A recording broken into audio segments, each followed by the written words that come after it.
everyone, Namaste. So today we are going to discuss the Tokyo Olympic Games 2020. So first of all, why 2020? 2020 because the Olympic Games were going to be on 2020, but due to the COVID they were postponed on March and finally decided to be held in 2021. The athletes were fully ready for the competition after 1 year of wait. The Tokyo said though it's 2021 but still we have to put the name of 2020 on the banners. So now let's finally discuss about Olympic Games 2020. The Olympic Games were started from 26 July and has been ended on Sunday 8 August. But first of all, please subscribe, like and share. The total nations participated in Tokyo Olympics were 206 and the athletes participated in Tokyo Olympics 2020 were 11,091. There are total 339 events in Tokyo Olympics.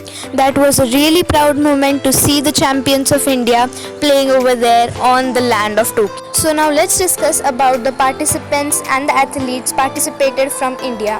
There were 127 participant athletes participated. From that, Bajrang Punia brought bronze medal for India in men's freestyle 65 kg wrestling. That the men's hockey team also brought bronze medal for India.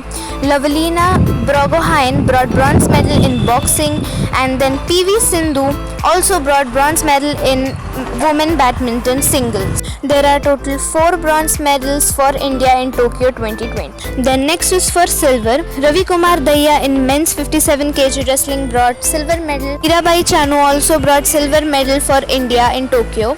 There are total 2 silver medals for India in Tokyo. For the gold medal, there is one and only Neeraj Chopra. That is the first time in history who brought a gold medal in Olympics for India in javelin throw.